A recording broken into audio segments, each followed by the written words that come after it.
Crónicas del Cerro Azul. El fin y el principio. El principio comienza con un fin. Siempre es así. Y en dos sentidos diferentes. Es decir, por un lado, el principio de cualquier cosa tiene ya en sí mismo el final, que se va desplegando al mismo tiempo que su vida se va desarrollando. Pues todo lo que nace empieza a morir y así vive.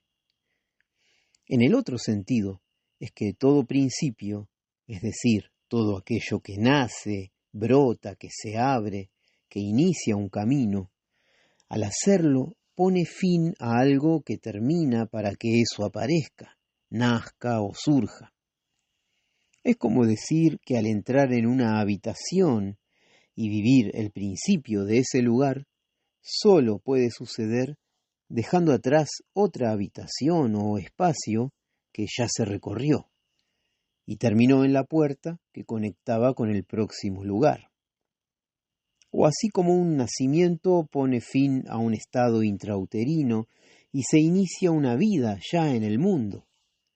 Vida que, según el primer sentido del que hablamos, contiene en sí misma su fin.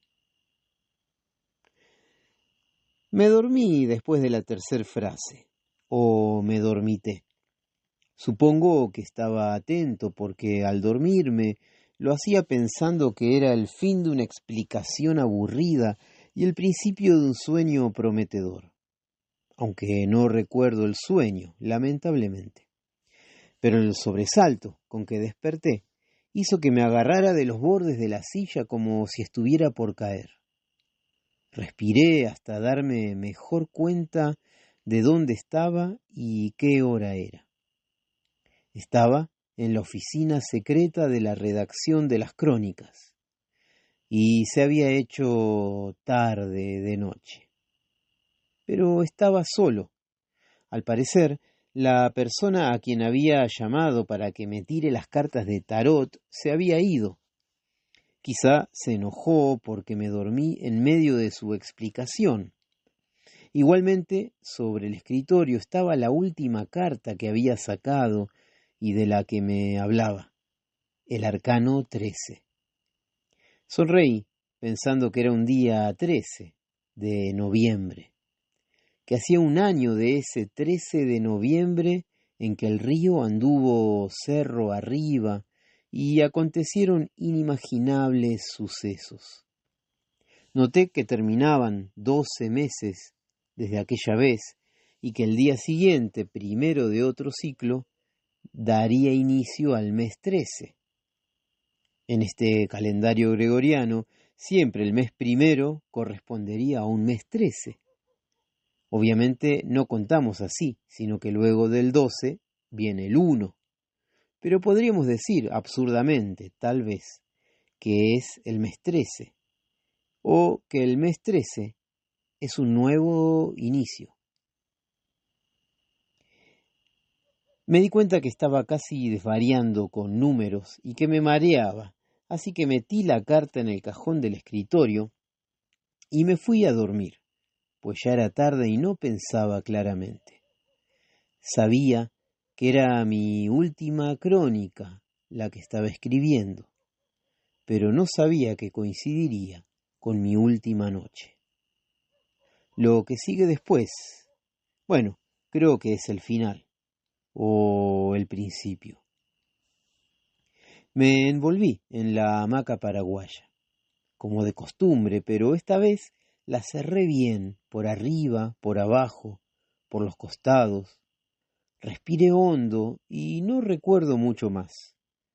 Creo que es aquí donde se vuelve inexplicable quién continuó escribiendo esta última crónica.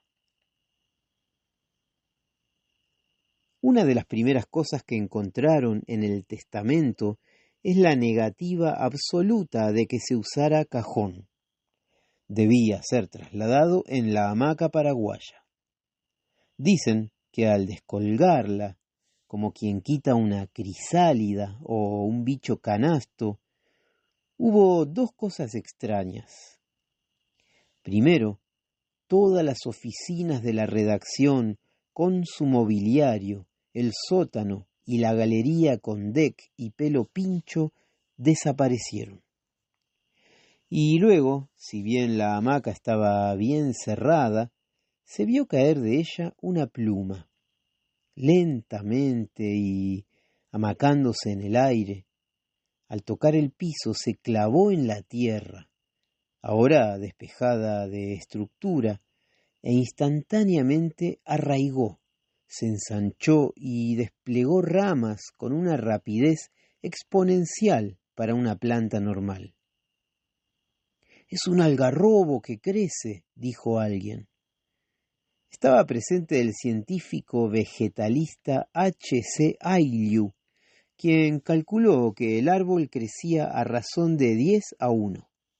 Por lo tanto, en un año crecía el equivalente a 10. Más o menos, en 8 años sería como un árbol de 80. Para un algarrobo estaría iniciando la adultez y con un porte considerable. Se escuchó un llanto por la desaparición del edificio de las crónicas, pero hubo un gran aplauso y fiesta por el árbol apurado por crecer. Ciertamente, quedaba más acorde el árbol que aquella construcción en el paisaje del cerro. El cortejo avanzó, atravesando todo el pueblo. La dificultad que presentaba transportar la hamaca se resolvió colgándola de un palo de siempre verde. En el camino se escucharon los sonidos de siempre, una detonación en las canteras, un estornudo en la garita de la calle Lima, el motor de la pala tractor de la comuna que pasaba con una zanahoria frente al parabrisas, la música de la feria popular de puestos exóticos, el choque de cuchillos por alguna pelea en la pulpería de Santa Lucía, el viento que venía de la quebrada de las higueras sonando a clarinete o a caracol pututu según por dónde pasaba, si por el galeón encallado o por el campamento nómade. Las risas estruendosas de confabulaciones descomunales también se escucharon. El grito azul del zorrito, el inconfundible sonido del helicóptero del jeque Persas, mezclándose con los ladridos del perrito Alejo, el graznido de cuervo de cierto agrimensor rengo, el sonido del celular con música de El Padrino en el bolsillo del traje rojo de un tipo extraño que llevaba una máscara triste, aunque se le despegaba de abajo, dijeron, y asomaba una sonrisa algo espeluznante. La tos de alguien que miraba a todo con binoculares desde una ventanita en una casa alta sobre una loma alejada. En fin, muchos sonidos familiares. Sin embargo, quienes los oían no sentían lo mismo que siempre. Era como si todos esos sonidos cotidianos ahora no dijeran nada, o dijeran otra cosa, algo que aún nadie lograba ni le interesaba decodificar. En la radio que estaba encendida en una casa se escuchaba la noticia de que un rayo había caído sobre una mata de paja seca y había iniciado un incendio forestal. Incendio que había sido controlado exitosamente. El rayo se encontraba detenido en una comisaría de San José de la Dormida. Eran testigos un gaucho húmedo y un corral quemado. Se acentuaba en la noticia la evidencia de que los incendios eran provocados por esos accidentes naturales malintencionados, pero que no había otras causas u objetivos artificiales, empresariales, inmobiliarios, de autovías, ni nada de eso, sino que la provincia ya había fichado a los verdaderos culpables de la naturaleza. Alguien con nostalgia apuntó que era una noticia para ser registrada por las crónicas, comentario que terminó en un suspiro apagado. Como toda procesión fúnebre, alternó silencios, chistes, comentarios cínicos y nuevas convicciones espirituales. Al llegar al río, según lo planeado, se empezaron a escuchar los tambores. La aldea Camiar Comechingón, que acampa en la tercera orilla, estaba esperando. Todos quienes pudieron se subieron a las barcas. El resto siguió caminando por la orilla. En la barca que iba la hamaca paraguaya, y con el cartelito al costado que decía Crónicas del Cerro Azul QEPD, iba parado en proa el zorro azul. Remaban Galeana Edwards, infaltable, y doña Ubenza Ubaldina Uritorca, a cada lado. Detrás, el timón lo llevaba el viejito Corzuelo, como apodaron al habitante 000001 del cerro, con su hedor de América, sus orejas de corzuela y la cola de zorro rojo. En la orilla número 1 estaba la máxima autoridad junto al jeque Persas, un tipo de sonrisa idiota con un buzo que decía Big Rat, y más personas que no tiene sentido mencionar. Saludaban con pañuelos celestes, haciendo gestos ampulosos, y usaban lentes oscuros, para que no se vea que lloraban, o para que no se vea algo que no se veía, o para no ver ellos algo que no querrían ver. No sabemos en realidad. En la orilla número 2 estaba todo el pueblo de Cerro Azul. Caminaban lento, pero había una cierta belleza en ese caminar de pueblo, como sabiendo a dónde iba, como un ritual no preparado y por eso mucho más verdadero. Dicen que al pasar por los sitios arqueológicos, la mayoría sintió emociones desconocidas, percepciones distorsionadas de espacio-tiempo, ya que se encontraron con abuelas y abuelos que estaban casi olvidados, realizando sus actividades habituales, que los morteritos brillaban adentro, pero que no era reflejo del sol, porque era una luz más bien azulada, que los carteles se veían más hermosos que de costumbre. La tercera orilla estaba abierta. Era como si siempre hubiera estado allí. De hecho, más de una persona se preguntó cómo es que no la había visto antes. Se veía allí que el río era más caudaloso y su agua más saludable. Se percibía un vigor en árboles, enredaderas, arbustos y flores que no era visto en otras partes. Las canciones eran muy conocidas, todos las tararearon, todos las sabían y las cantaron con ganas, con festejo inusual, como si las llevaran en una memoria incorruptible. Aunque la mayoría luego contó que intentaron recordar, aunque sea una estrofa, pero que no pudieron. Alguien que estaba como observador del Foro Internacional de Capitalismo Verde Sustentable, autor del bestseller Masticar 100 veces el planeta antes de devorarlo, inspirado en ciertas sabidurías orientales y aplicadas al desarrollo, preguntó si la gente de la tercera orilla estaba en el pasado.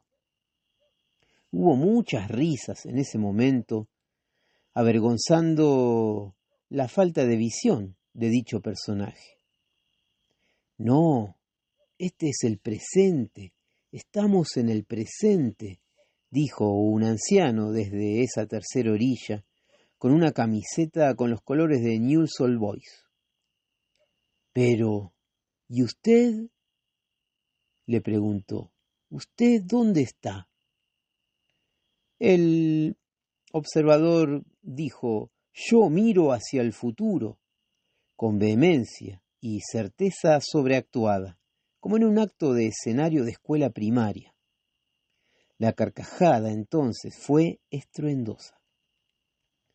Cuando depositaron la hamaca paraguaya en el piso de la tercera orilla, una mujer se acercó. Tenía una vincha de lanas rojas y negras y una pluma blanca le colgaba como un aro. Comenzó a desenredar las sogas que sirven para colgar la hamaca. Lo hizo con un gesto ritual, muy suavemente, con mirada profunda, pero también un poco divertida. Era como si destejiera un capullo de gusano de seda. Se abrió despacio la parte de arriba, que quedó como semejando una capucha entreabierta. La mujer miró con ternura hacia adentro y sonrió, como para tranquilizar o para burlarse de una manera cómplice. De adentro se escuchó: ¿Dónde estuve? ¿Dónde estoy? ¿Qué pasó? ¿Me dormí?